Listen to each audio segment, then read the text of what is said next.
everyone. Welcome to this week's episode of Bales and Tales, starring your host, Bhargav, and my oh so capable partner in crime, Mr. Pranav. How are you doing, man? How's your week been? Doing good, doing good. Welcome to the first episode, might we say? As I should have added. Sorry about that. Bales and Tales. Yeah. Yeah, so with the IPL season kicking off, I guess lot of interesting storylines to go by. Do you want to give us a little taste, BG? Oh yeah. I mean, firstly, it's been a bit of a whirlwind week, right? I think we saw a number of interesting matchups. We saw the highest IPL score for one, right? I mean, unfortunately, that belonged to us as RCB fans. The very little we have left to gloat about is now officially done and dusted. So, yeah, props to SRH for that. But yeah, lots happened over the week. Some surprises, some sort of still the same. We know what we're talking about, but we'll get into it. So, as far as the IPL tournament is concerned, we started off with the Kaveri Derby, or for those of you who are not aware, that's between CSK and RCB. It's a matchup that, to be fair, RCB fans look forward to most because CSK is obviously the enemy as far as the state rivalry is concerned, and we always want to one up them, and they always seem to have a number right from the inaugural tournament. I think the head-to-head must be like around 21-9 or something like that. So it's basically 2-1. Every time we win one, they win two, but it almost feels worse. And so it's just always pain. And yeah, I think it was obviously a good match. Pranav, do you want to kick us off with what happened in that match? Yeah, so Faf wins the toss. Yeah. He chooses to bat. Just probably, I mean, some people questioned it, but I think it was probably the right decision. We got to a reasonable enough score. It was you couldn't say it was a bad score. Some heroics from not the expected lot. Definitely not the star-studded pack that you would expect. This came from people who weren't actually in the best of form last season. Specifically talking about DK, who had a mammoth season a couple of seasons ago, and definitely turned up for this one. We've been hearing him in the commentary box throughout. Always love your stuff, DK. And Anuj Rawat, coming to the fore in a big way. 48 of 25 balls. He really kind of took us to.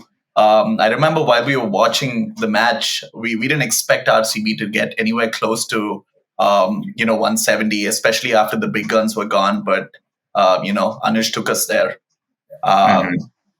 Things didn't turn out the way we would have hoped. CSK demolished us, but yeah. What were your thoughts about their innings? Yeah, I did think that we did okay to get to what I thought was a very competitive total, right, on that pitch. But I think if you look at the Chennai innings, they were able to time, their innings to perfection, right? Like they knew the bowlers that they were looking to target. And I do know that there was a phase in the middle where we kind of stymied their run rate with a bit of a short ball barrage, but then at the end of the day, I just feel like we didn't quite have the variety on that pitch to sort of see it through. And I think that's the beauty of CSK, right? Like they just know how to form the most effective team tailored to the Chipok, right? More often than not, right? And I think it's quite understated, right? Because we talk about how smart some of the cricketers are, right? But effectively, if you look at their strategy, if you ask me, I would say they tend to make the Chipok their fortress, right? So they typically win about, say, 6 to 7 games out of 8 at home, right? And they have enough, in the tank to get over a couple of games on the road, right? And they have that champion mentality, given that they've now won, 5 titles? Is it 5? Or it is 5, right? I think it's 5. Yeah. I mean, like after 5, do you continue to count after that? I don't know. I mean, after Chennai won 1, I stopped counting. But they've been to 13 knockouts, right? And been on the runners up, been runners up maybe 5 times. Wait, that doesn't add up, does it? Yeah. So it could be they were knocked out a couple of times in the initial sort of playoff games, and I think they won 5 times. Yeah, it's just pain. Like, RCB fans need to look away because they obviously don't want to hear those numbers. But you got to acknowledge a good team when you see one.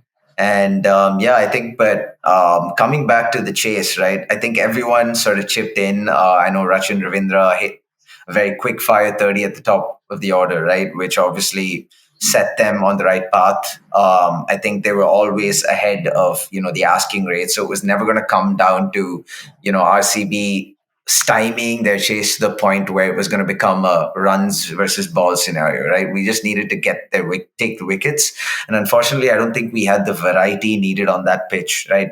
To be fair, I do think they won pretty comfortably in the end, right? So, I mean, no Yeah, surprises with the definitely. result. You always want to get one up over the arch enemy, but unfortunately, pattern of Not this familiarity time. played out. Not this time. Not since 2008. Not since Not since 2008. 2008 at Chepauk, right? That is Oh, so and wild. I failed to mention Yeah. the Fizz ended up being man of the match, by the way. Just How did I not give him credit? How did I not give him credit? I mean, geez, that yeah, was no, that was my something. job. I was doing the Oh, RCB innings. See, and this is gonna happen. This is gonna be a running theme. Like especially when it yeah. comes to the RCB games, we're not really Yes, looking what the opposition does. It's like what did we absolutely. do wrong, really? So Because we're all about reacting to our faults, right? So no, absolutely. that's totally fine. But to your point, But yeah, yeah, go ahead, Fizz, go ahead. made a good comeback. Yeah, Debut for Chennai. yeah, First game. He wasn't mm, supposed to. He's not like uh, expected to play. I think a lot of games mhm, with Patirana coming back, and that's kind of seen in the following games in this week. sure. Yeah, But yeah, yeah, like massive debuts, both Fizz mm, and Rachin Ravindra. hmm, Um, he's had a huge year. He's taken the cricketing world by storm. He's a yep, bit of a trader, you have to say, right? Like he's supposed to be a Bangalore boy. We Spent a should have lot of had him. time there. Exactly. He understands Kannada. He doesn't know Tamil. Like, screw that. He understands So, Canada. He yeah. played for some club cricket apparently in Bangalore every year. Like, and I kind of relate to Yeah. this as an NRI because like every Yeah. year, like your sort of trip is Yeah. going like back to India and spending some time with your grandparents and whatnot. But he would Very also well come and planned. Yeah. play for a Mhm. club and Yep. ended up honing his craft Hmm. on home turf. So Yep. yeah, Rachin, that's a bit of a little Heartbreak. yeah heartbreak, backstab, kick in the Ah, I don't know. You could call it a lot of things. but I guess you got to do what you got to do. Got to go out there and do the business. And safe to say, he started off really well. But just to touch on a small thing you said about Mustafizur, right? Like I think he started off. So we've seen him in a couple of setups before CSK, right? So we did see him with Delhi, and I think we did see him with the Sunrisers Hyderabad, right? And it almost feels like Chipok serves as the ideal destination for him, right? Because here's a bowler who's capable of bowling quick. We know that. But having said that, I almost feel like the threat he poses is with the changes in pace, right? And the ability to bowl cutters that really get stuck in the pitch. And I think Chipok really supports bowlers of a specific type.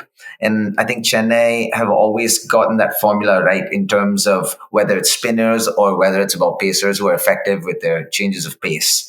And I think Mustafizur works out or seems to be a good sort of matchup, right, with the chip-off pitch as a whole, or sort of good stylistic combination, right? So, again, well done, Chennai. Yeah, we had to swallow that one, but it is what it is, and we moved on from there. There's a lot more that's happened after that game. Thought we'd just take a quick look at some of the other results to see if there's anything interesting that stands out. Of course there are many that stand out, but for what it's worth, let's take a look at some of the other results. So we had Delhi play Punjab in the second game. What do we think happened there? So Punjab won by 4 wickets. Delhi, bit of an interesting team. A lot of trailblazers. The top of the order, Warner, Marsh, Rishabh Pant, Yeah, all big that's got to hitters. be like big Yep. story there, right? Punt back in the Mhm. team. Oh, nice to see him back. Yeah, Yeah, absolutely. Absolutely. didn't have a Um, great first couple of games. Didn't feature in a big way in this one. Yeah. But I guess in the end, Punjab proved to be um, too much for like an early, early days. Rishabh Pant back from injury, and they did show, I think, some interesting signs of life. I thought like Abhishek Purel's innings was really good, especially towards the tail end. He kind of played a bit of a Anuj Rawat kind of knock, but like even faster, and he took Purple Patel, as you would call him. For the good old days, of Purple Patel. Took him for 25 runs in the last over, so he had a pretty good time until then. For that one before. Yeah. Always got carted for runs, but always figured out a way to end up having the last laugh. So there's a running joke. He always concedes more than 40 runs, but he inevitably ends up taking 2 or 3 wickets, right? So call it what you will, but props to Harshal. Props to Harshal on that. But that was kind of the Punjab Delhi game, right? And let's see what we have here. KKR SRH. So what do we have here? So what KKR, they were put into bat by SRH and Pat Cummins, and they ended up getting a pretty, well, you would say a pretty good total, 208 for 7.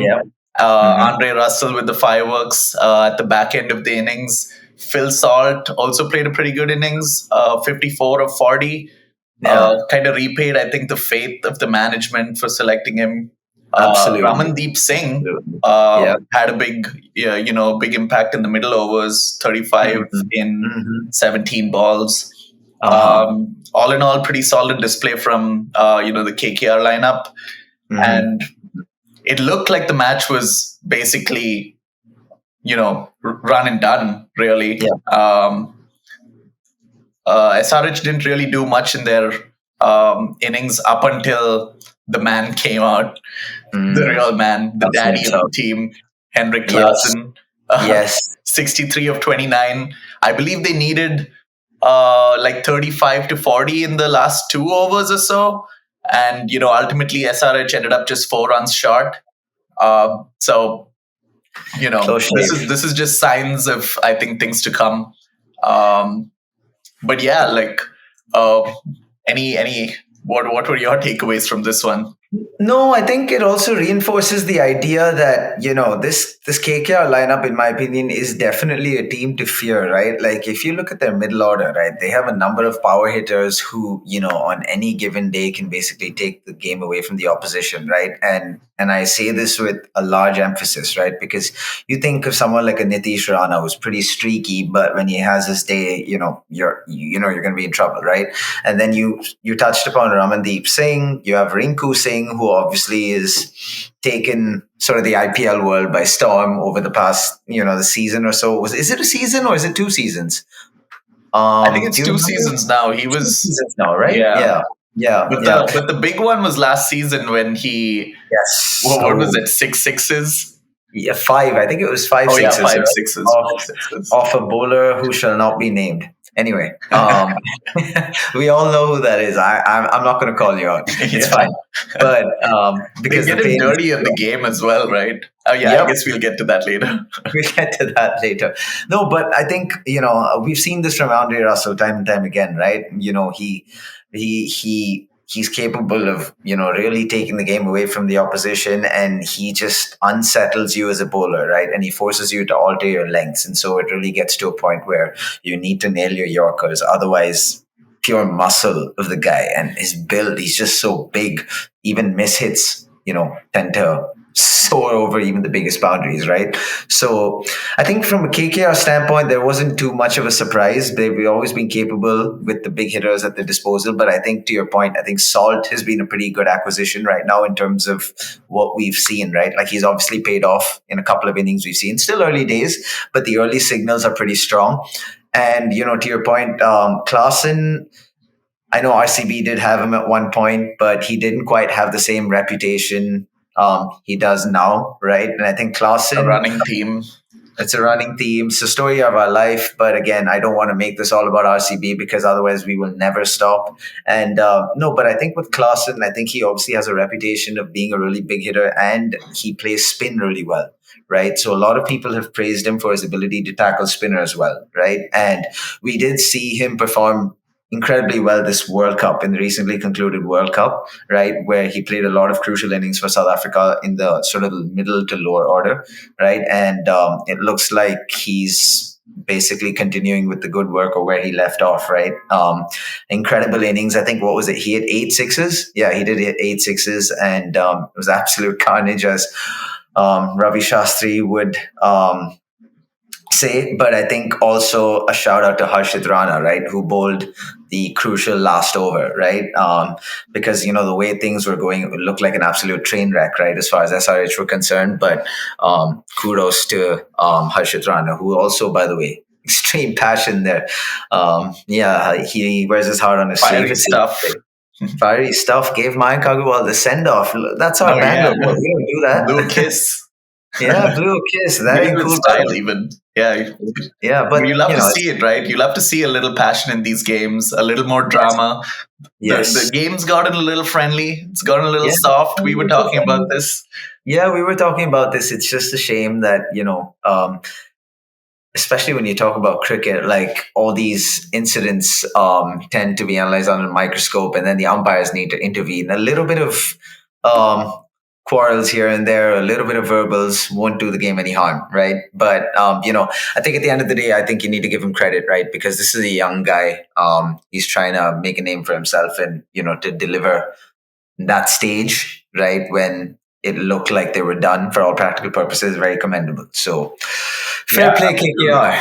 Another shout out to Abhishek Sharma, who actually ably, he ably supported Klaasen towards the end.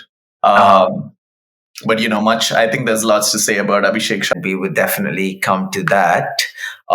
Anything else? Yeah, what do we have next? Let's see, we had Rajasthan Royals against the LSG, and it looks like Rajasthan won by 20 runs. And so I think this was Sanju Samson's match. He scored 80 off 50 balls. He was ably supported by Riyan Parag as well. Quick flurry of runs at the end. And that's another interesting redemption arc. Riyan Parag, it's nice to see him amongst the runs because I think he's had, a couple of really rough seasons.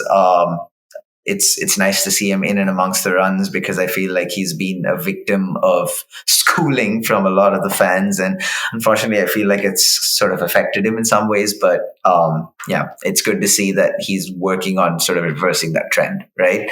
Absolutely. And but they did put up a very competitive total of 193. And, in reply, you had KL Rahul at the top. I almost feel like KL Rahul's always been Mr. Consistent for LSG, but I think the problems have always been at the rate at which he scores, right? Yeah. And, part of it, I suppose, is sometimes having like an able support act who is, essentially able to rotate strike and or rather not even rotate strike, rather go gung-ho and let KL kind of do his thing. But unfortunately, I feel like sometimes KL has either lacked that support or hasn't been able to really up the ante when, the going gets tough, right? But it looks like, he did hit 50, but again, 58 off 44. Normally that isn't the worst, but a strike rate of 130 when you're chasing a pretty steep target is probably a little bit concerning, right? Again, we might be clutching at straws, but in the grand scheme. I agree. Yeah. Actually, I think KL Rahul, he seems to be in a way like caught in between two schools of thought of cricket, like the older guard and the new. Like I feel like the new guard sort of tends to play extremely fearlessly. It's like regardless of the situation, like the objective is to take on like the bowling and regardless of like the wickets even, because if you tend to like it's kind of a lose-lose, especially in the shortest format of the game, right? Like if you like scoring about 20 runs more by hanging on to your wicket is probably not as valuable as like going for that risk and getting those overs that the big overs and letting batsmen later and play out and maybe get through the rest of the 20 hopefully. But I'm always a big fan of KL. He's faced a lot of criticism for his strike rate, probably like a lot more since the World Cup. Even just um, tends to be sometimes I think situationally in those roles, because I can't see anyone play that differently in the World Cup final from where we were at. It wasn't the easiest pitch, things like that. Um, but KL in his full flow, I think he's an extremely destructive batsman. And I think with regards to the context of this game, actually, there's like a matchup within the matchup with, I believe Sanju Samson and KL might be competing for a similar place in the T20 team. Don't you think? Like, we were talking about who would be like the wicketkeeper batsman, right? And KL is obviously in consideration, and Sanju Samson has been around the scene for so long, and he obviously is incredibly talented, right? Like this guy, like his stroke play, his flourish, easy on the eye, so easy on the eye, so easy, effortless, comes in clutch so many times, but just somehow hasn't been able to like make it on the international stage as much. And I think this is it's a better, I think it's a better showing for him. Definitely a better sort of message that he's sending to the selectors and things like that. So really happy for that. Picked up the man of the match as well.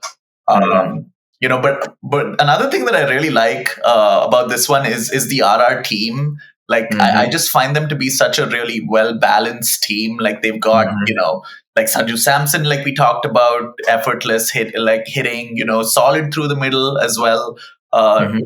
Oftentimes quite reliable. If not like an 80, he scores the quick 20s, 30s.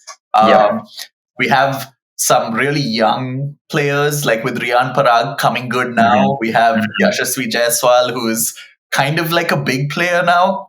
Wax lyrical about his capabilities and his potential. And even in this game, like did score like a 24 ball, sorry, a 12 ball 24. So wasn't exactly a mug in this one, but didn't grab the headlines with like a double hundred or something as he would do.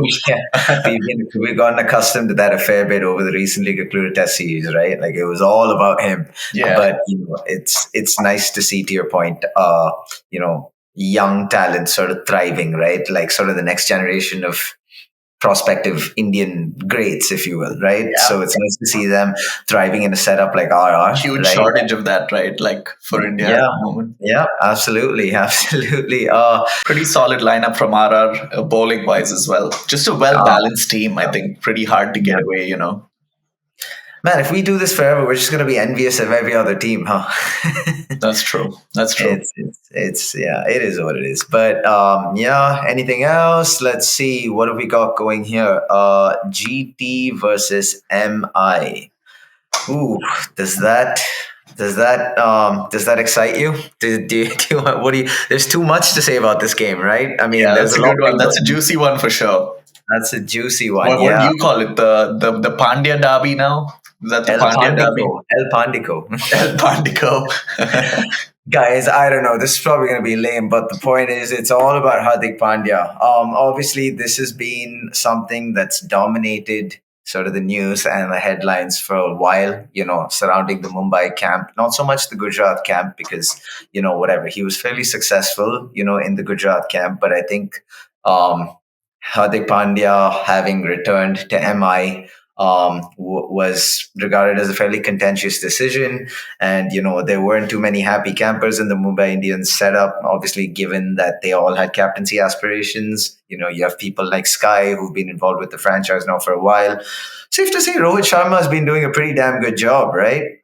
So it probably did come as a bit of a surprise, right? And, it's been greeted with chorus of boos, wherever they've played. But if we were going to be referencing the specific match, this was played in Gujarat, and it's safe to say the reception Pandya got was icy at best. But putting that a little bit to the side, we can see that Gujarat batted first. They hit 168 in 20 overs. You would consider that to be a competitive total at best, but maybe not one that would sort of where they threaten to really get away from Mumbai.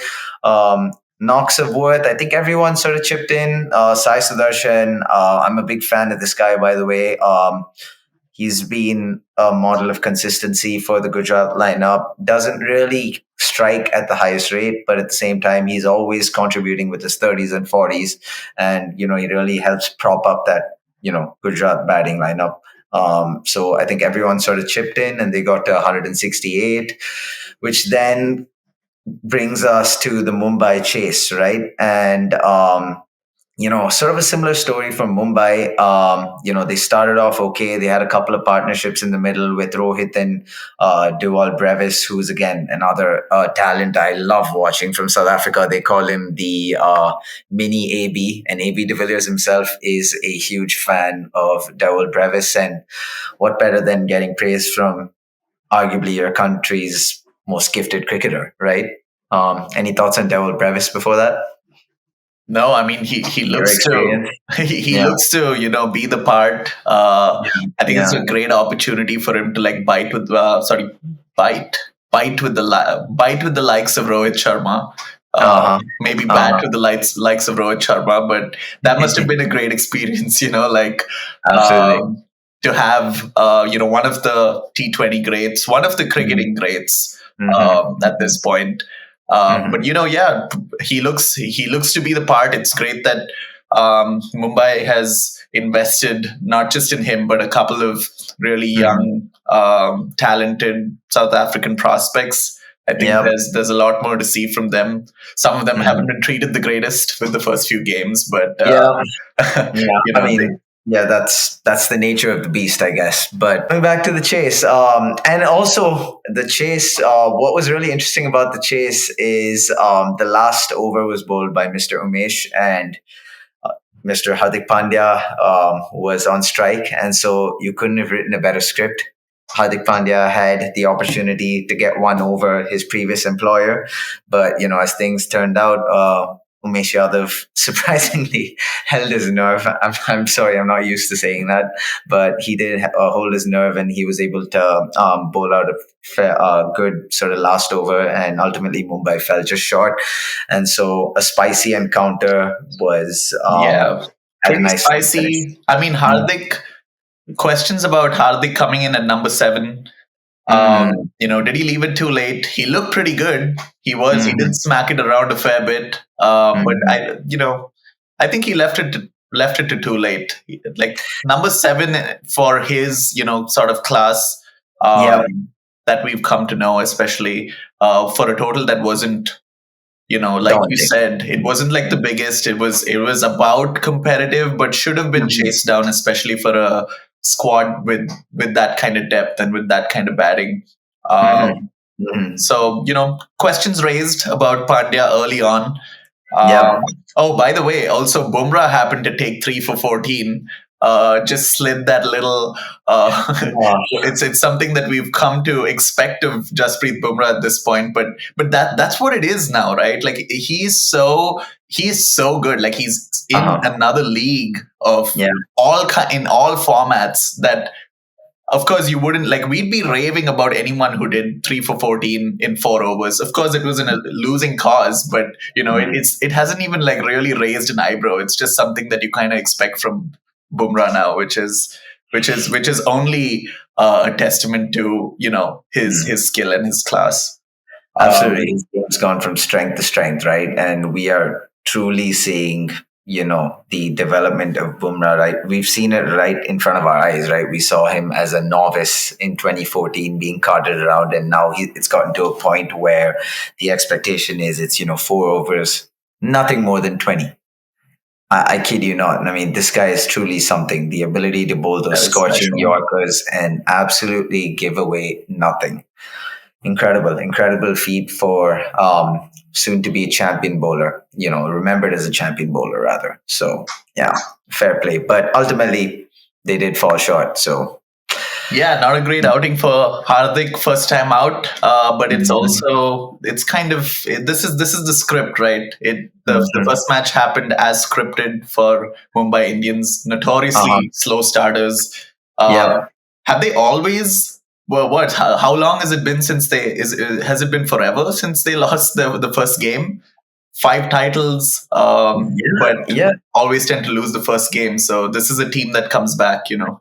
Exactly. Yeah, they do incredibly well when their backs are up against it, right? And I think to your point, it's one of those weird quirks. Like you almost feel like they would lose maybe two of their first three games, and then before you know it, they're able to go 7 wins on the spin, right? So they obviously have been here, done that. So I don't think it's panic stations yet, but I think this match was more, sort of about the narrative of Hardik and with how that was going to play out. And it's safe to say the crowd wasn't at their best behavior.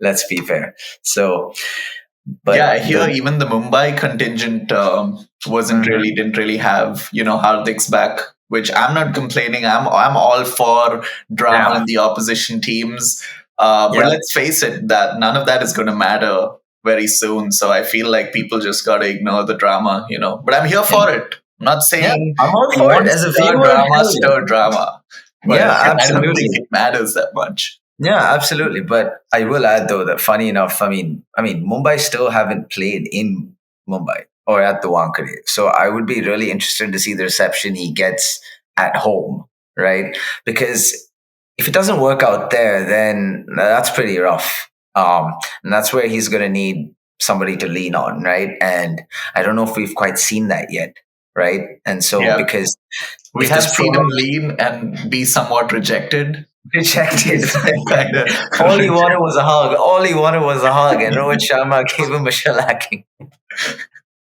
That was awful, man. Rohit, you poor. Hardik, you poor soul. yeah. Just show him some love, man. It's all right. But no, it's going to be interesting. The reason I say that is because if the farm trend were to continue, right, then that's just a lot more added pressure on what is already a pretty sort of icy, Yeah, tense I would environment. say he's feeling it to some extent.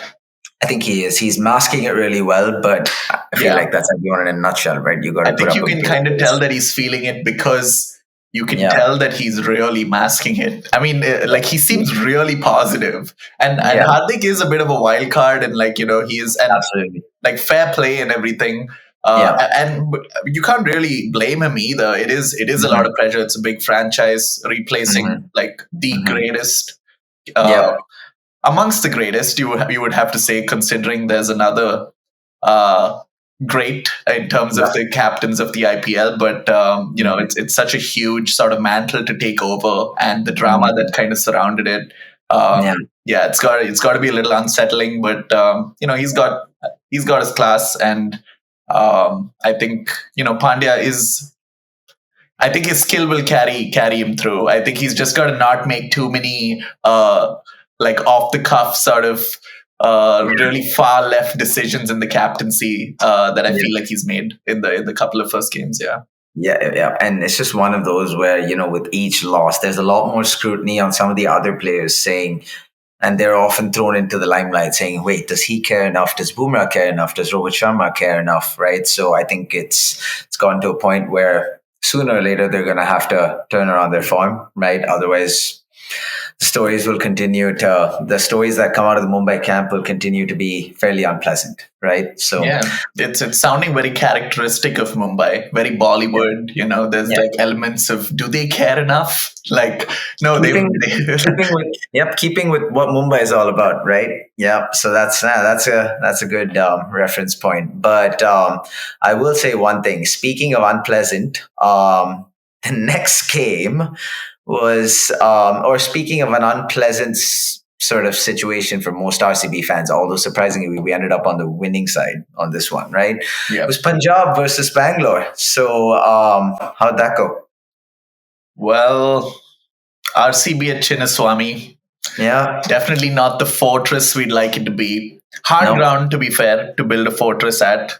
Yeah, we're a Small, victim. short Yeah. boundaries. Pitch is Yeah, we're generally a victim. We're belter. victim.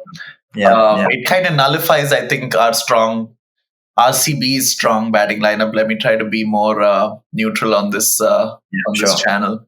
But yeah, anyway, RCB wins the toss. They put in Punjab to bat. You would have to say it was like a small, not a great total, considering it's a Chinnaswamy. You expect teams to get closer to 200 on this one. Pass score is at least 190, 200. Definitely, like, I think because it's early days, the pitch isn't as flat and as easy to get away as I think it's going to become later in the tournament. A lot of grass on it right now.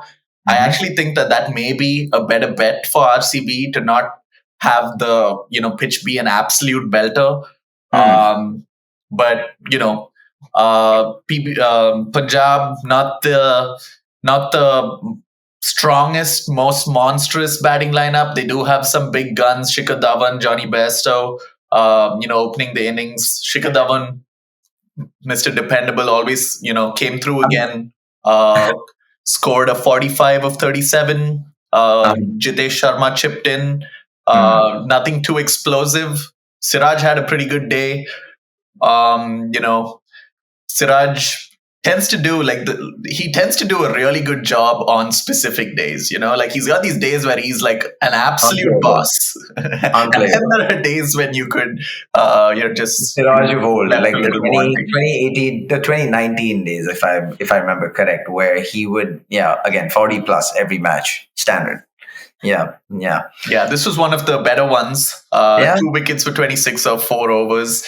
Glenn Maxey came to the party, not with the bat, but with the ball this time. 2 wickets to Glenn Maxwell off his 3 overs. And the chase was, I think, what a lot of RCB fans have been drooling over. They've been waiting for the king to come big. He had a pretty good start in the first game. It wasn't squashbuckling. Faf definitely stole the headlines in that one, but this game was all about Kohli and a little bit of DK, at the end. And to be honestly, Kohli anchored the innings like he does so well, but the pacing of this one was a little scary, right? Like, it wasn't like, oh, we just needed close to run a ball at the end. Like, this was a total that wasn't the biggest, but we definitely got into a place where we needed, I believe, over 10 and over. I may be wrong, but it required the fireworks of DK and our very own Lomror to give us a little boost at the end. What did you think about the match and that innings? No, I think you're spot on there. I think what we saw with Kohli was, I think he paced it really well, right? Unfortunately, we did lose a couple of, wickets. We did lose wickets in a bit of a cluster, right, in the middle. And so because of that, Kohli had to sort of change gears accordingly, right? And to still come off of that with, 77, come out of that with, 77 of 50 odd balls is obviously extremely commendable. But, I think one thing I will add is, yes, to your point, DK and Lomror were the reasons we were able to get through that match, right? Shout out to DK. He showed signs of, 2 seasons ago where he was consistently our best performer. He would always finish off games. He was Mr. Dependable. Whenever we needed him, he was there to ensure we got over the line. And so this was like an ode to, I think 2 seasons ago.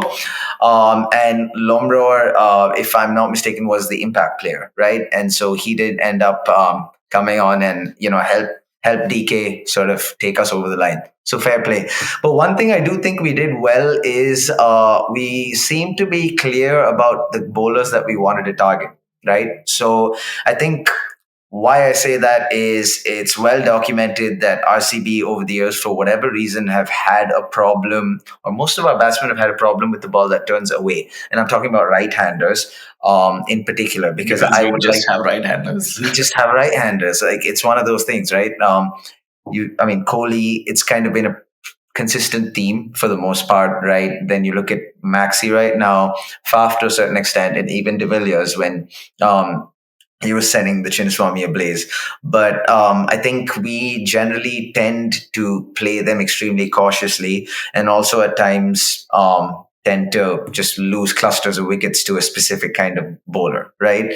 And so it can be seen in the way Harpreet Bhar's figures ended up, right? I mean, what is it? 4 overs. Did he take 1 wicket or 2 wickets? 2 for 14, 1 for 14.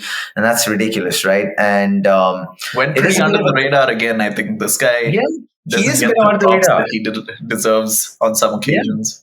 Yeah, and he always seems to show up against us. I mean, it's just one of those, right? No, coming back to my original point, I think we targeted the right bowlers, right? And DK was able to get us over the line. So fair play, much needed points on board. And, off we go. Yeah, they're off to the rafters, which is 2 points for the rest of the season, maybe. Yes, sir.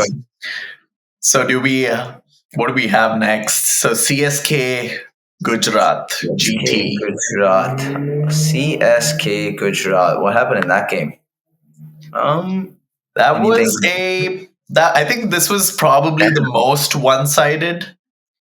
No, that was a bit of a landslide. Yeah, it was a bit of a landslide. It wasn't exactly. I think a lot of some of the games haven't been as close, but I think this was the most sort of foregone affair by half of the second innings, really. So CSK gets off to good start with Rachin Ravindra and Ruturaj Gaikwad. Gaikwad has entered the party. He's entered the chat. He's picking up from last season. Didn't do that well in the first game, but he's back in the runs again. Rachin Ravindra, man, I don't know what to say about this guy. It's because it can't be easy to be. I think especially as for one, he's playing in Devon Conway's place, right? Because he's injured, and Devon Conway had a monstrous last season. He literally carried that batting lineup to the finals and ultimately the trophy. So for Rachin Ravindra to come in to replace his fellow countryman who he has probably a lot of looks up to in certain ways, plays alongside, has just come in and has really taken that position for himself in a way, and that 46 runs of 20 balls right up top, really set up that innings along with Gaikwad. And then we had our past, what would you call him? Was he a homegrown prospect? I don't know. I don't even know what to make of him anymore. But I mean, it's just frustrating.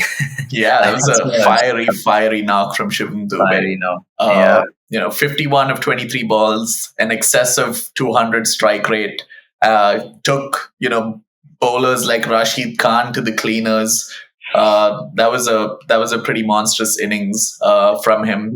Where did it go wrong? I have no idea. I saw a stat somewhere that said, with RCB, I believe he was with us maybe 3 or 4 seasons, maybe wrong. He averaged about.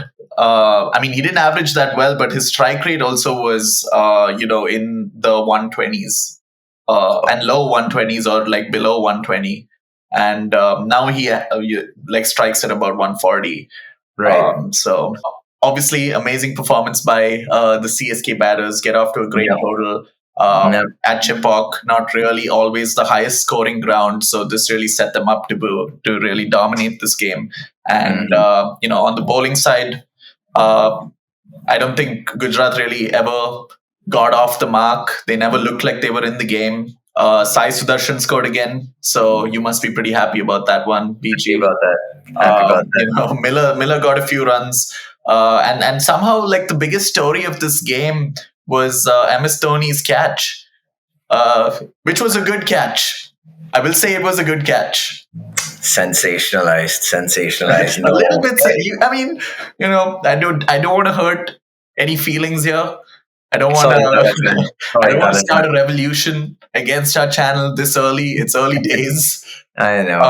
But if you're talking about MS Dhoni's catch, you got to talk about Ajinkya Rahane's catch, because his catch of David Miller was an absolute blinder. Incredible stuff. Jinx. So we're a fair channel. We talk about all catches and all where it's due. Salute you. Good catch. Yeah, well, good performance from the bowlers. Like I said, Tushar Deshpande, 2 for 21, Hmm. 4 overs, fantastic figures. Deepak Chahar, pretty reliable in especially in the CSK outfit, 2 for Uh-huh. 28, 4 overs. Hmm. Um, yeah, pretty much a walk in the park for the reigning champions. Chepauk remains the fortress. Yeah, what Um, MSBG? Nah, I think you've covered it all, and I think it was Patirana's first game as well, right? So that just adds Come back, another yeah. layer of complexity to the sort of catalog of bowlers you face when you face the Chennai bowling lineup, right? Because you have Chahar, who swings the ball really well, and I think MS Dhoni. It's a weird one. I was just about to say MS Dhoni always looks to him, but then I just briefly remembered that Gaikwad is captain. It's just one of those things that's wired in my head. Like it's all about Dhoni, right? But I think coming back to what I was trying to say, Deepak Chahar has consistently been sort of that opening bowler for them who bowls a minimum of 2 overs, and sometimes they bowl him like they bowl out all 4 overs consecutively, right? And so they have Deepak Chahar, and then they have Mustafizur, who's gives you another dimension in terms of his leftiness, right, and the ability to vary his pace. Now the Patirana, who's like a right-handed version of Malinga, almost. Well, he's almost there. Not quite as extreme, but almost as effective. It's very difficult to get under the ball when Patirana bowls, right? And so I Absolutely. think the challenge there becomes how well am I going to be able to play sort of Patirana behind the wicket, right? Because you almost feel like the angle lends itself to that. Look at me, I'm just playing shots as I speak. But no, and then they obviously have some really useful handy spinners, right? So there's obviously a challenge playing Chennai, and the Chetak dominance is no fluke. So yeah, that's all I'll say, and that's all I want to say, honestly, about them. So yeah, we'll leave it at that. Let's see. What else do we have? Yeah, just one of Um, those everyday games. oh, Not a great game. yeah, just your Bit of a casual, snooze. just your casual snooze fest with what 500 and something odd runs. What is it? Wait, let me do my quick math here. There's a 523 runs scored in this game. It's absolutely bonkers. Where do we even begin? Cool. So the Sunrisers obviously started off well. Travis Head. What do we say about Travis Head, man? Broke many of our hearts, that World Cup final knock. But, the man's obviously had a sensational time of it recently. Here, he capitalized on some wayward bowling, safe to say, at the beginning of the innings. And 60 of 24, strike rate of 258, absolutely nuts. And he was incredibly well supported by Abhishek Sharma, who actually managed to outdo Travis Head. He's 63 of 23, and I really like the Abhishek Sharma story. I think this is a guy who has a lot of potential, by the way, and he's shown it now for a decent amount of time, even with his performances in the Ranji, right? So Yep. I think it's nice to see the Abhishek Sharma train sort of slowly roll along, and yeah, Head and Sharma went all guns blazing, and I'm not gonna lie, 300 looked on the cards for a while, and then they were just laying a platform for Aiden Markram and the knock of the match, in my opinion, which was Clausen's knock. Again, Clausen delivered 80 off 34, absolutely feasted on some wayward bowling by the Mumbai Indians bowlers. Nice little story of Quina Mafaka from South Africa. I believe he's 17 years old. So this was his debut match. I do not think he's going to remember this match with any fond memories. He's not. I don't think he's going to treasure anything from this match. But it's nice to see Mumbai putting a little bit of faith in a bit of a newbie to the scene, and I'm sure he's in some ways understood what it takes, right? When you jump from an under 19 sort of a level to, playing with the big guys, right? And it was nice to see some of the support that, for context, in case I forgot to mention it. Sorry, guys. 4 overs, 66 runs. You don't see that every day, but I think it also needs to be said that this is a guy making his debut in the IPL, and he's had some success in the South African under 19 setup. And it's nice to see Mumbai Indians putting their faith in the talent of tomorrow, right? And it was nice to also see the support he got from some of the ex-cricketers forum on Twitter, right? I know Dale Steyn came out in support of Mafaka, and so did Kevin Peterson. As far as the chase was concerned, I think Mumbai were always in and around the run rate needed, right? They, were able to get like 10 to 12 runs and over consistently. We had some good knocks from, Tilak Verma and Namandir, by the way, who's another talent that Mumbai have invested in, right? And he was able to hit a quick fire 30, but I think it was kind of about Tilak Verma really.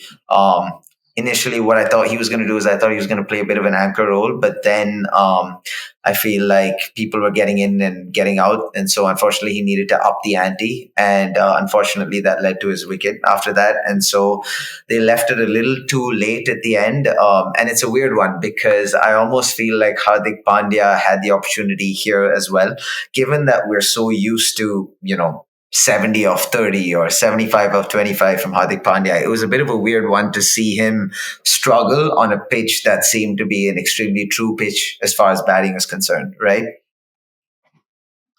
Yeah. I mean, I think Hardik, well, he didn't make the same decision to like go way down the order. I think Pat Cummins and Jaydev Unadkat did have like a good spell in there. It was not easy, and the problem with the total like this is you can be on track to get it, but it always remains big. Like the asking rate is just huge, no matter what. But there were a couple of quiet overs there. I, for one, can't see myself blame it on Hardik, for a match like this. Like, I think it's highly commendable that they got that close and managed to save their net run rate in many ways, because that could have really demolished it. Right. But yeah, he, it wasn't the best innings from him. Wasn't the most fluid. It was hard. Tim David didn't have the best of times during those overs as well, but he managed to, get a few knocks in later. But yeah, it was it was a game that is not going to come by very often. Records were broken. Highest number of sixes in a T20 game period. 38 sixes, 16 by SRH, 20 by MI. Let's see, what else do we have? Yeah, as you mentioned, like 523, the highest runs scored in an IPL T20 game. It beat another score. No, wait, that's in any T20 game, right? 523 is the highest score in any T20 game, but 277, I believe, is not the highest total in a T20 game. That's been scored somewhere else. Maybe we should look that up. Okay, interesting. Highest T20 game, like combined total score was 513 between South Africa and West Indies last year, and the previous highest number of runs scored in a game was before this in the IPL was between RR and CSK in 2010, and I believe who's that guy? Murli Vijay scored a mammoth 100 in that. I believe it was like 120 off like 50 balls or something like that. So, that's a name I haven't heard in a while. That is honestly a name I haven't heard in a while. Hey, back to what year did you say this was? The RR CSK was 2010. Yes. 2010. Oh, okay, yeah. I thought a long time ago. Yeah, I thought I heard right when I thought I did hear 2010 when you said it, right? Because it just now I remember the whole Murli Vijay and Mike Hussey days, right? Like that opening partnership was so effective, and they thrived off one another, right? So, yeah. But again, I'm sticking with my theme of not handing out too much praise, although they were a damn good side. But yeah, no. To your point, I think we don't see run fests like this. Well, we do see run fests, but not of this magnitude, right? And so I think especially for a team to get close chasing that. That's been done once before by RR. I believe it was Rahul Tewatia who scored 226. And he's been in talks now to be actually considered for the World Cup. And honestly, I mean, maybe we'll get to it later, but I don't think it's way left of field. I've always found him to be really good, especially in that number 6, number 7 role, good at finishing games off, kind of a Rinku Singh before Rinku Singh. So we'll see how the T20 squad shapes up, and I think that's a conversation we're going to have pretty frequently. Another thing that I thought was interesting, and I don't want to harp on this too much, but I think since we've talked about Hardik Pandya and the whole saga that's sort of going on, and all the drama behind the scenes and everything, like the pressure is getting to him. Like we see it in this game as well. Like there are some decisions in captaincy, I think, that he's making a little left of field, like not bowling Bumrah early, saving him for later. I don't think it could be a strategy that works, because it's like if you get off to a bad start and then you have Bumrah to face later in the overs, that's an absolute nightmare. Like that's like, okay, the game's kind of over. No matter who you have, like you're pretty much backed into a corner, because you can count on Bumrah definitely squeezing those overs out without really giving anything away. But in this case, I think that was definitely a pretty strange decision. A lot of people have criticized it, and I think in some ways rightly so. Like had Bumrah come on earlier before they had gotten to such a flyer, I think it makes for. I think as a batting team, depending on where you are in a specific situation, the target that you have in mind sort of varies. So if they didn't get away to the flyer that they did in the first 10 overs, they wouldn't have even been thinking of anything in that range, And it's not that Klaasen couldn't have come and just changed the whole script and flipped the whole script on everyone, but I still think maybe he sort of missed a beat there. But no, I think so too. I think so too. Like fairly strange decisions, because I do remember watching that match and thinking to myself, surely, he's got to be bowling Bumrah a little earlier now, right? And I almost feel like Bumrah's come on to bowl at some very interesting sort of periods in both games we've seen so far. Not necessarily what we've seen with Bumrah in the past, right? And I'm almost of the school of thought that you need to bowl your best bowler when the going gets tough, and not sort of save him, for the death when the damage has already been done, right? And I'm fairly confident, if I remember correct, Bumrah had 3 overs left. He had 3 overs left, and it was already somewhere around like the 12th to 14th over or something like that, right? And so my point is, you're obviously then at a point where the damage has been done, and they've already set some sort of a, I don't know what to call it. The trajectory was set up for, like you said, 300 almost. And I believe he was brought in on the 15th, to bowl till the end exactly. Of the innings. And so the damage is done at that point, right? So I personally were of the school of thought that you should bowl your best bowler when going at stuff, so that you stymie them and at the same time look to take wickets. And Bumrah is not someone who necessarily bowls. I mean, at least initially, he doesn't bowl to necessarily stem the flow of runs, right? He is bowling to get wickets, right? And so I do agree with you that Hardik did sort of miss a trick there. I'm not sure how much of this was intentional versus I believe it was intentional. I believe SRH was also aware of it. I think it's also been like part of the thought process, and this is probably not just Hardik, but like the entire sort of think tank, which is to hold back Bumrah and not bowl him with the new ball as much. And allow like people, who have like swinging capabilities. Hardik himself codes, like people to sort of come in and take advantage of the new ball. I'm not so sure about that one too, but clearly hasn't panned out in this one. That's for sure. No, true that. So, SRH with the win there, although I don't want to say comprehensive, because although they batted out of their skin, Mumbai got reasonably close. So it was obviously a spectacle to behold in that sense. So I'm just going to take a look at a couple of the other matches here that have played out after that. We have RR versus DC. This was played in Rajasthan. And what was the story? So it looks like RR hit 185 in 20 overs. We just gave him a shout out, but I think he is a very interesting character. Riyan Parag again amongst the runs, and I mean, I don't mean just amongst the runs here. I mean, the guy scored what, 84 or 45, strike rate of almost 190, really propelled them to 185 for 5. I mean, we had some useful contributions there for Ashwin Anna, Ravi Ashwin. What doesn't Ashwin do, right? All rounder Ashwin, man. It rings true. Plays 100 tests, takes 500 wickets, scores a quick fire 30 when his team needs it, and and does a podcast on the side. And does a podcast on the side. No, everyone should aspire to be Ashwin.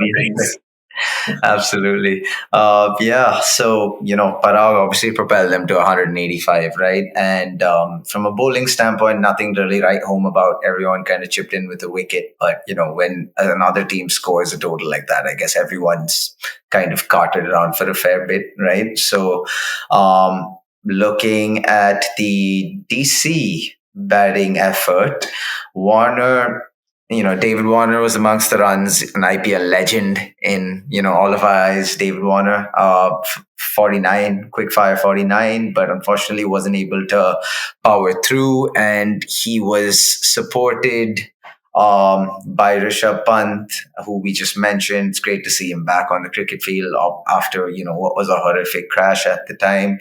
But I think Pant wasn't truly able to get going because the Rajasthan pitch is a little tricky to bat on, right? Like especially if you don't play there regularly, like say the Rajasthan team, right? So I think Pant did find it difficult to get going, and once they did lose the wicket of Warner as well, they were truly never able to get close enough, to truly make it count. Although it was nice to see Tristan Stubbs chip in with a quick 544 at the end, albeit sort of in a losing cause. Again, Rajasthan bowlers, UZ. It's always nice, it's always nice to see UZ do well. And all in all, I think RR had a lot to be happy about in this game because Delhi are obviously a team that are capable of a significant sort of damage on their day. So yeah, nothing else to really write home about, but all in all, a pretty solid win. I think RCB did play KKR after that, and I think so too. we did. Yeah, we did. I mean, erase that out of my memory, guys. Full disclaimer. No, but RCB KKR. Yes, that match happened. Unfortunately, do you want to go into this? Yeah, I guess we have to. I guess we have to be objective here. This is a summary and maybe a rather long one. Yeah. So if you'd prefer like a shorter one and you're a reviewer, we're like, trying to tinker with the formula. So let us know what you think. Yes. But RCB versus KKR, at the Chinnaswamy, and at this point in time, no home team had lost a game in the IPL. And RCB breaking records, breaking unwanted records. We did it again. But there was some positivity. There was something positive to talk about in this game. Only in the first innings, but the King came good again. The King seems so comfortable. The King seems like he's walking on air. He seems like he's got no weight on his shoulders. I don't know if it's a captaincy thing because I don't think that weighs down on him as much. But it must be a bit of a relief to, not be sort of driving that ship, even though the hopes do kind of rest a lot on his shoulders. It seems like he's really enjoying his cricket. It looks like he had a really nice break from having not played the Test series. He spoke about being in a place where you're not recognized in the post-match ceremony. I believe it was this game, maybe it was the previous one. But it seems like he's come back refreshed. He's like hungry to get runs.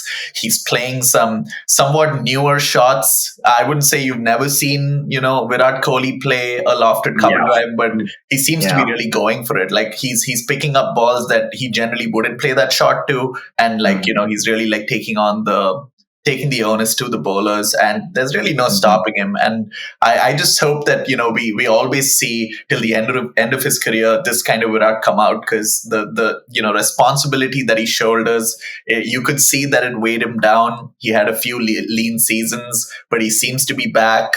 it seems like the rub of the green is going his way, and it's just so awesome to see Virat do well. And even though this game didn't go our way, that was definitely like an innings worth watching, and just so happy to see it. We should have a podcast episode about Virat Kohli, man. What do you say? Just Virat. Just talk about his exploits. Kohli's exploits. Oof. Could go on and on. But completely anyway, agree. Yeah, not much else to kind of like talk about in the RCB innings in that game. Yeah, Cameron Green chipped in 33 of 21 balls. Yeah. Nothing much to write home about. Decent innings. Glenn Maxwell, I think, was the disappointment, and I think you have a lot to say about this one. BG. Where do I start? Now, this is take it away. Now, guys, full disclosure, I promise I will not rant because Pranav has seen me rant about Maxwell like nobody else. And it's just frustrating because for a player with so much talent and for a player who's capable of so much destruction, I get the argument that, with the way he plays comes, the thought process of, this is somebody who's going to play high risk cricket. And with that comes a large sort of probability of foolish dismissals, right, if you will, because it's high risk, high reward, right?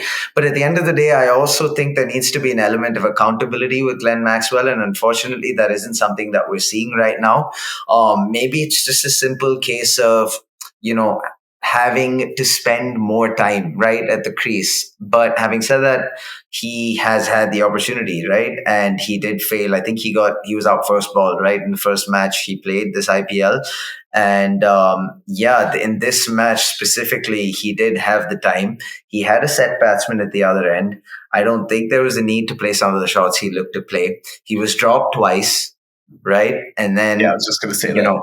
Generally when you're dropped twice, lady luck's on your side, right? So you hope to make the most of it. But no, unfortunately, he skied another shot, and ultimately that led to his dismissal. But it is frustrating just purely because of sort of the responsibility that we've cast on, some of our top order batsmen. Unfortunately, I have to say the same of Faf. Now, you could argue in Faf's case, on one hand, I don't think Faf plays a whole deal of cricket right throughout the year. So maybe there is an element of rustiness to in general in terms of the way he plays. But having said that, that shouldn't excuse some of the shots that he's gotten out to, right? The paddle in particular, because it almost seems too easy for bowlers to just suddenly slow up the ball, right? And that's going to induce like sort of a top edge, and then that's curtains for you. Nothing wrong with the paddle, but two paddles in a row, I don't know. Two paddles in a row, yeah, that's a brave man there. But no, but unfortunately, it's just a case of accountability, right? And look, we could be reacting we could be a little too harsh, right, with some of these players, and they might just deliver the goods over the next few matches, and I'm all for it. But at the end of the day, I do think that they need to question certain decisions, right, at times, because unfortunately, what that's done is that's exposed us to our lower middle order a little too quickly for my liking.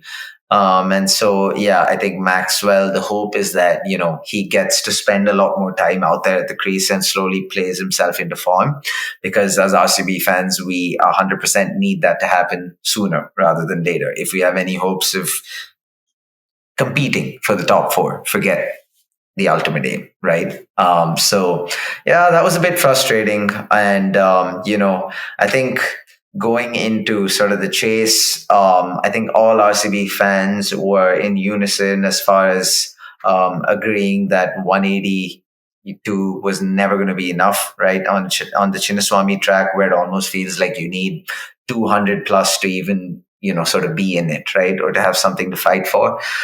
So it was always going to take a special bowling effort. And what followed was an annihilation of sorts. Sunil Narine, he's just this thorn in our flesh. And it's a frustrating one, right, Pranav? And I'm going to hear your thoughts about this. But it's just one of those things that always seems to go against us, right? Every season they open with Sunil Narine. It's always a quick fire 40. It's always a quick fire 50. And with all due respect, I don't think he has his repertoire of strokes is sort of the most advanced, right? It's literally slightly more refined version of C ball, hit ball. I don't care what you guys think, but I genuinely think that that's the case. And unfortunately, the RCB bowlers play to his strengths, and we just can't figure out the Sunil Narine puzzle. And as a result of that, we've seen some truly electric starts from KKR against RCB, especially over the past 5 years, right? I'm trying to focus on the broader problem here. I remember they had 6 overs, 100 for no loss start against us, which was the Chris Lynn Sunil Narine opening partnership.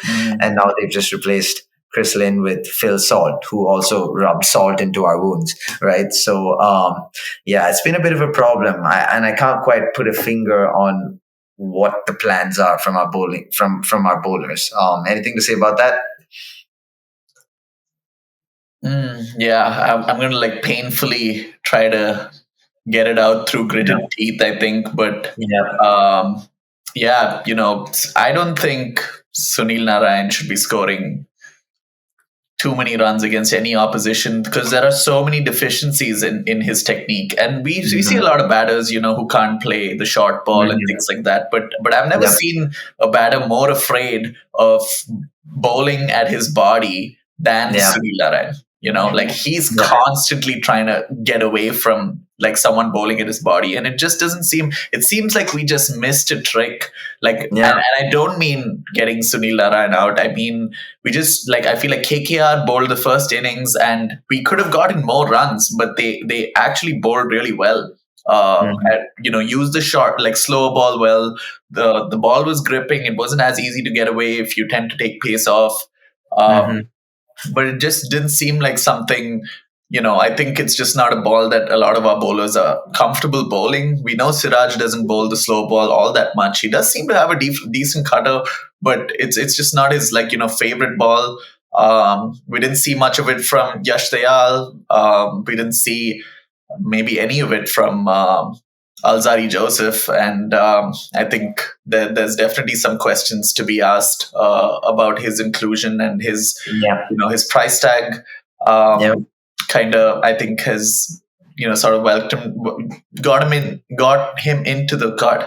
Sometimes you just forget English on the way, but got him into the team, and he just hasn't showed that kind of application really. He just hasn't like really seemed to read the conditions well. It seemed to be way too like one track minded, and he wasn't able to do it against the person who it was supposed to be quite effective with, which is Sunil Narayan. And all in all, just extremely poor bowling display from the RCB, bowling contingent. And I think that's the problem. Like this game, like us losing to Chennai didn't exactly feel like this game. Like this game really highlighted some deficiencies in the squad, which we knew existed, not just with the fast bowling. We have a deep fast bowling squad, but just somehow also seems a little bit one-sided. Like in a T20 game, we don't have a specialist bowler that bowls good off-pace deliveries. That seems like a pretty big, sort of chink in the armor. But we did have, let's give, them props where it's deserved. And Vishak Vijay Kumar bowled an incredible spell, kept things very tight, bowled the slower delivery. It was telegraphed, I think, in a way, the strategy. The commentators talked about it midway, about how Virat played, from start to finish, ended up not out, played the entire innings. He read the pitch. I'm sure it was talked about, but somehow it felt like, like we kind of got under the pump and never were able to recover. And yeah, definitely an outing to forget for many, a myriad of reasons. But I think what it really shows is that there are, as usual, chinks in the armor, chinks in the squad, and it's going to be a long season. Like we know it. It's going to be a long season. No, agreed. And I think the key word, totally agree on your points. I think the key word for the Bangalore bowlers, or the word that we don't seem to live up to, is control. right? And so the problem is, I don't think our bowlers have exhibited any sense of control across all three games. There's no control and there's no consistency with their lengths, right? It's very helter skelter and all over the place. And as a result of that, you aptly get punished, right? And so the Sunil Narayan one is just something that bothers me because this has been happening now for far too long. And it's not like we've gone into each season with the same bowling personnel. So it's just a bit of a mystery how other teams are able to successfully thwart the threat that he poses. But RCB, for whatever reason, are always the victims, right? But I think it does speak to the broader problem of, the bowling unit as a whole and sort of what the think tank some of the decisions that the RCB think tank made, right, whilst planning for the season. Now, I do know that we have a couple of fast bowlers waiting in the sheds, right, for their opportunities. I know we have Tom Curran, we do have Lockie Ferguson, who spent a significant amount of time in the KKR camp. So safe to say he's a pretty decent bowler. And we do have Reece Topley, who is obviously very capable in conditions that favor him as well. And unfortunately, he suffered a shoulder injury the last time he played for us. I believe it was in the first game. But he did definitely start that game off with what looked like he did look pretty promising, right? But my point is, we do have some bowlers in the ranks, but unfortunately, the gaping hole, I suppose, in our team is the lack of a threatening spinner, right? With all due respect to Karan Sharma, this is somebody who's played for us before, and for the most part, it's always been on the periphery or on the fringes, right? He isn't necessarily someone we've gone with as sort of a primary threat, right? And so it's a damning indictment on the planning team that we've gone into a season with sort of no backup or no threat as far as the spin department is concerned. And that just makes you wonder where this team's going to go from here, right? Because there will be games where your fast bowling unit gets carted all over the place, and then you need somebody with the skills, a spinner with the skills to sort of stop the opposition run flow, right? But unfortunately, we don't have that. And so that essentially serves as one of the gaping holes in, our recruitment model, right? Yeah, it's pretty criminal on Indian pitches to not have a good spinner. Maybe the one sort of not really. I mean, he's got some skill. He's at least shown that he can be pretty accurate, and I do like Mayank Yadav the way he's bowled. It's at least seems like he can stifle some of the runs. And hopefully, like you said, there have been mistakes made in the auction, there have been mistakes made over the years, and I guess this is just something the sort of dressing room has to contend with. But I think we're really gonna go on about RCB's deficiencies because there are so many, and also because of the years of trauma. But we have a couple more games to bust out, so why don't we look at what's next? And what do I see here? Oh, there's the Lucknow Super Giants versus Kings 11 Punjab. Was this the game we watched together? I think so. Yes, that was the game we watched together. In person, not the. Yeah, we would never remote watch. Maybe we will. Maybe we'll do a watch along at some point. Watch along, and that would be fun. One of those should be fun. Yeah. You'll hear some real that would be more uncensored off the cuff stuff for sure. Absolutely, that's just going to be us in absolute shambles for those of you who are interested. So Super Giants, I think this is when their batting lineup really flexed. 199 for 8 in the 20 overs. Quinton de Kock doing what Quinton de Kock does after retirement. I believe, is he still playing T20 internationals? I'm not entirely sure about that. I'm not entirely sure, but I would wager on no. A wager no, right? Because he's retired from the ODI scene. The World Cup was the last of his ODI exploits. Pretty good exploits there as well. Krunal Pandya chipped in. Good knock, 43, not out of 22. And Nicholas Puran went berserk. And, Nicholas Puran has been a thorn in our backside in the past as well, and we also happen to be facing Lucknow next week, so Okay. that should be fun. There's also a missing. There's another beast that could demolish us in Stoinis. So let's see how things go. But yeah, this lineup is potent. Maybe not always talked about. Sam Curran again came good this time with the ball. He's had a pretty good tournament. Arshdeep Singh, I do like Arshdeep's style of bowling. Got a great Yorker, did pretty well. Did go for a few runs, but it was a big total. He should be on the plane here, but that's for another time. Yeah, he should be what? He should be on the plane here when we go. Oh yeah, absolutely. But again, that's conversation for another time. But I agree with you. Yeah. Yeah, and in reply, Kings 11. I think good players. I feel like they don't. It doesn't just have that sort of threatening firepower. They do have Johnny Bairstow. We talked about it. Livingston. He played a good cameo in this game, but they just didn't seem like they were gonna get there in the end. I know you're pretty excited to talk about the exploits of one young Indian quick. So why don't you give us the lowdown on that one, BG?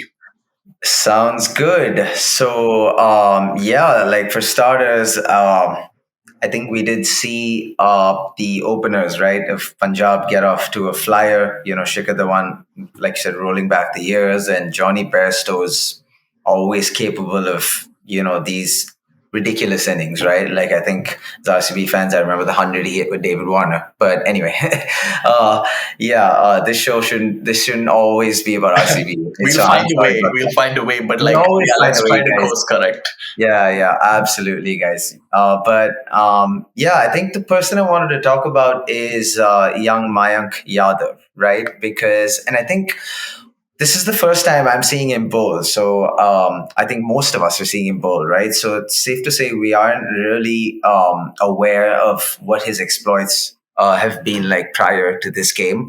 But what really impressed me was sort of the serious pace with which he operates, right? I think he was I think his fastest ball was clocked at 155.8, which is absolutely ridiculous.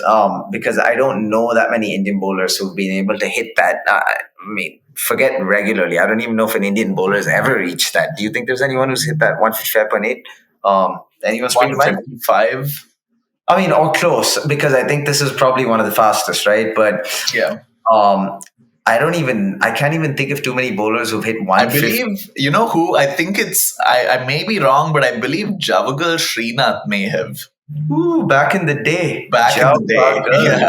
I'm digging through some repositories here. I think that's a file. I hope I've not mixed it up with someone else. I could see that maybe when he was He did younger. have some serious pace at one point, Of course, he tamed it down the way a lot of fast bowlers did, especially, I think, at that time. No, for sure. But I think it's nice to see, if we go back to the Javagal Srinath days, right, as the Indian sort of pace, like the Indian pacers have continued to evolve, right? And as we've seen generation after generation of pace bowlers, we've obviously seen Indian pacers continue to bowl quick, right? And we've seen bowlers like Bumrah and Siraj, right, touch 150 before. And so it wasn't so much of a surprise, but it's nice to see someone new burst onto the scene. And 155.8 is, like I said, I have to look it up. 157 was the fastest he bowled. Wow. This was before 97, because he underwent a shoulder surgery then, and that's where, because in the latter years he wasn't bowling as fast. But yeah, this guy was steaming in before then. Honestly, I refuse to believe that. There must be unlikely. It's an unlikely name, right? It seems unlikely, but part of that's also because when we watched Srinath, it was sort of it was closer to a swan song, right? And so as a result of that, I think I remember he used to bowl maybe high 130s at that point. But I don't know. I don't want to take any credit away from Javagal Srinath. He's a Karnataka boy as well, so always willing to sing his praises. But having said that, no, I think what impressed me is the raw pace that this guy has, right? And I was listening to an interview, a post-match interview of his, and he said his idol was arguably the go-to fast bowlers, Mr. Dale Steyn. So it's nice to see Dale Steyn consistently mentioned as an idol, right, to a number of these fast bowlers. I mean, another one that springs to mind is the I'm not getting his name. The Chennai quick, the Chennai opening Deshpande. Tushar Deshpande. Yes. I remember there was a time where I think it was 2 seasons ago. Now Deshpande does have this tendency to go for a lot of runs, but I think his idol's always been Dale Steyn as well, and Dale Steyn absolutely loves working with bowlers who are all about that raw pace, right? And there's something exciting about watching players up in front of your eyes, right? And so I think that this guy is obviously raw. And what was great to see was the amount of control he was able to sort of achieve, right? Bowling at such high speeds. And I can't obviously tell you more about the guy because it's the first time we are seeing him, but he is definitely somebody I think we should look out for as we continue to move on to the latter stages of the tournament. Because, oh yes, how did I forget? There's another guy, Umran Malik, right, from Sunrisers. I was just gonna say, similar. He's the other person who's come in with pace and who's grabbed the eyes of the selectors and has made an appearance and everything, but hasn't been able to. It's hard to be, like you said, economical at that pace, and it's hard to have control at that pace. It is, which makes it which makes it all the more sort of a mean feat, right? To achieve that level or exercise that amount of control and bowl that quick at the same time, right? At that age, at that age too, so I think this is somebody we need to look out for a lot more as the tournament continues to progress. And aptly got man of the match as well. Yeah, I mean, so the Gujarat, I think the overarching story is Gujarat kind of fights back, after a pretty humiliating loss at Chepauk. Came back in this game. Sunrisers score, somewhat meager score, you would say, 162 in the 20 overs, 8 down. And one of the reasons why they even got there was because of a late flurry from Abdul Samad. Good innings from him, 29 of 14. Boss-like performance from an old great. Mohit Sharma revived his career in a way at GT. Had a fantastic tournament last year. I believe second highest wicket taker, one behind Shami. So largely responsible for GT taking making such a late play, far play into the tournament to reach the finals and everything. Pretty good. Abhishek Sharma featuring again, Mr. Consistent in this lineup, right? And we're kind of, Abdul Samad did well, but similar names, Henrik Klaasen, he was just about getting going. He just started to sort of get a few runs and looked like he was going to go berserk. And Rashid Khan, didn't have the greatest of games, but always reliable, got the crucial breakthrough. So they were definitely a few runs short. And on the chase again, you should be happy to see this. BG Sai Sudarshan came good. Talk about Mr. Dependable, right? And David Miller got some runs as well. I'm pretty sure the Titans are happy to have him be in good nick. Gill got a few runs opening the batting as well. So must be a pretty feel-good game. As a Gujarat fan, I would be really happy with the way things kind of came together for them in this one, especially after the previous loss. I think nothing really to write home about. The bowling wasn't bad. Pat Cummins did Pat Cummins things. Shahbaz was all right, but the runs were not on the board for this total to be defended. That's fair. So nice to see Gujarat, to your point, rebound after what was probably a gut crushing loss at the time, right? So yes, that's great. And so that leaves us with the one match, which was the Delhi Capitals taking on the invincible at the time, Chennai Super Kings. But it turns out they're invincible no more. Because this match, by the way, guys, was played in Vishakhapatnam, right? And so the Delhi Capitals batted first, and they put up a very, very competitive total of 190 for 5 and 20 overs, right? And so you had contributions from the top three, Prithvi Shaw and Warner. That's an opening partnership. Petit in stature, but absolute dynamites when it comes to strike rates and striking the ball in general, right? So it turns out they were able to get things rolling right from the get go. Prithvi Shaw with 43 and David Warner 52. David Warner is an absolutely incredible batsman. The guy is so consistent. I've lost track of the number of innings, by the way, he scored 50s, right? He scored so many 50s in the IPL. So he, in my opinion, he deserves to be in the IPL team of all time, like the best IPL 11 of all time. Definitely. I think it's just remarkable the consistency with which he's been able to, hit, what is it, like 500 plus runs a season, right? I get that he's an opener, but that still requires an insane amount of consistency. And remember, a lot of the pitches that we're playing on play out very differently, right? And so for him to be able to do that across all of these pitches shows what a dangerous and what an effective T20 batsman he really is. Yeah, coming back to the innings, and then Rishabh Pant, nice to see him amongst the runs, quick 550 as well.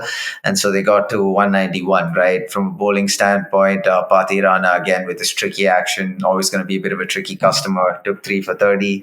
But the rest of the bowlers, not rewarded.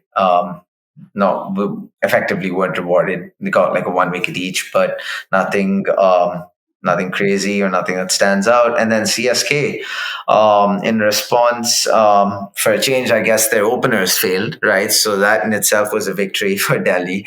And then, nice to see Jinx amongst the runs. Jinx was sort of at a crossroads, right? About maybe about 2 seasons ago, because people weren't quite sure whether he was the right fit, right, in terms of adopting him into a specific setup, right, within any side. And it was nice to see him completely turn things around and really grab the bull by the horns, right, at CSK last season. And he's sort of continued that going into this season. So good on him. Always loved Jinx. Daryl Mitchell as well. Smart acquisition, I have to add, by CSK. He's also been in a rich vein of form. Scourge of India's World Cup campaign as well. At least we won both matches, but he hit hundreds against us both times. So incredibly capable batsman in these conditions, I might add. But 34, quick 34. But unfortunately, they just didn't have the support. And I don't know. I guess the victory for CSK fans was the fact that they got to see a quick fire 37 from yours truly, Mr. MS Dhoni. Right at the end of the match. I think Dhoni, an argument could be made that maybe Dhoni should have come in a little earlier, right? Maybe they would have set themselves up for success. But unfortunately, that wasn't the case for CSK fans. But Dhoni did give them a little throwback to what life was like, in the mid 2010s, right? When he was in the form of his life and, he was the finisher, the gold standard of finishing, right? But CSK are officially no longer invincible, and it's a good win, as far as Delhi is concerned, and it sets the table up really well, right, going into the second week, because I believe there are 2 teams now that are undefeated, KKR and the RR baby. Yes, RR. I mean, I'm loving it, but KKR and RR are obviously undefeated, and then there's a slew of teams with 1 defeat, right? And then there's certain teams at the bottom with 2. But and we will with certain teams. But it's been an absolute whirlwind so far. We've seen some riveting matches, obviously, and we've seen a few sort of blowouts. But all in all, it sets things up really well, right, going into subsequent weeks. Yeah. I think great win for Delhi, especially. I think what fans and the cricket fraternity or the cricket community in general would really be happy about is Rishabh Pant getting runs. Yeah, it's great to see him back. He this is like a step closer to him reaching the highs at which he left, and I think we're all here for it. So absolutely. Also, definitely great to see CSK lose. So thank God for that. That leaves us with, a number of exciting fixtures to come, right? And what I want to do is I just want to quickly go through a couple of fixtures that we have coming up and, sort of get your thoughts on what are the ones that really stand out, right? Because I feel like that will really set the juices flowing as far as my excitement is concerned. So let's see what we've got over the next coming days. The next couple of days, we have Mumbai, Rajasthan. That should be a good game, right? I Mumbai think that looking for for the first me points. is possibly like the big sort of in my mind, especially this week, the big heavyweight clash. Like we talked about RR being complete as a team. Solid batting, good bowling. This is at the Wankhede. It's possibly going to be pretty high scoring. Mumbai is coming. They've got their own wares, and they've got a point to prove now. I guess the phase of their slow start is probably gonna they don't have the excuse to sort of rely on anymore. And maybe it was part of their plan. They like playing this whole comeback arc and whatnot. But that's a match that I'm really looking forward to, and it's great that it's coming early in the week. Monday is going to be like slightly more interesting than it would have been. No, that's true. That's good point. Yeah, was that what you were looking at as well? What was your pick of the format? Well, my pick of the week. So I am looking at a couple of games here, and I see. I mean, my eyes are automatically transfixed on the RCB games because why not? I think there's going to be an interesting game. RCB play on the 6th of April, which is on Saturday. So we go to the Sawai Man Singh Stadium. So effectively, RCB are going to be playing the Rajasthan Royals. And I think that's going to be a true test of, our mettle, right? Like, I think it's safe to say that Chinnaswamy hasn't been, the luckiest of grounds. I know we do play the Lucknow Super Giants on Tuesday, so that's in a couple of days. The Chinnaswamy just instills this sense of fear in me because unfortunately I don't think we are well equipped to handle the vagaries of how that ground sort of plays and what you need. But I think it's going to be interesting to see how this Bangalore team performs in conditions that we don't play in. Right, sort of every week. I mean, on a more regular basis. Right, so I think that's the one I'm looking forward to most with my biased cap on. But if I'm looking at another match that potentially could, be a very sort of promising match, I would say. So you have Gujarat, Punjab, you have Delhi, Kolkata. And I think Delhi Kolkata would actually be a pretty good game because you have Kolkata who are currently undefeated, and I think their batting is clearly clicking. Right, everybody has had sizable contribution. You have Andre Russell, obviously, with his quick fire 50. And by the way, I might add, he's been bowling really well, right? So Andre Russell's been doing well. Venkatesh Iyer, both the Iyers, Venkatesh and Shreyas, got some time out in the middle against RCB. Philip Salt has had a good start to life, donning the black and purple of Kerala. I said Kerala. Oops, Kolkata. And watch Sunil Narayan not get more than 10 in this one. Oh yeah, I'm tired of that, man. What can I say? Sunil Narayan. But the great part for them, honestly, the great part of what's been working in their favor is if they don't have Sunil Narayan, they have a number of batsmen who are capable of causing significant damage, right, on their day. And you would argue that most teams are equipped to put themselves in that position, but I think the Kolkata train is running along smoothly for now. And so it's going to be interesting to see how that Delhi matchup sort of pans out. So, there's a lot of good matches in here. And, I'm looking forward to review the next sort of sequence of matches in about a week's time when we do reconvene to, speak about how the tournament's been progressing along. And so, hopefully look forward to catch you next Sunday. Kind of any last thoughts? No, like excited for, week 2, the IPL always delivers. I just want to say that, if you're a young fan or like someone who's kind of new to cricket, we're here to carry that journey through. I hope if my podcast can get one person who doesn't watch a lot of cricket or hasn't watched cricket at all to watch one test match, I will be extremely, extremely happy. So, I think that could be a goal, right? BG, what do you think? That's a fair. worthwhile goal, right? No, that's fair. You got to start somewhere. Yeah. Yeah. So, but this is a great place to start. Yeah, it was, great chatting as always, BG. And yeah, looking forward to next week, man. Always a pleasure, Pranav. Until then, let's hope this next week delivers in terms of the quality of games, right? Because the IPL truly is the best spectacle ever as far as cricket is concerned. And I will not change my stance on that. So I will definitely see you then. We will be connecting through the week. And, hopefully it's happy times ahead for the team that matters most. Like and subscribe. All right. Thank you, guys. See you soon.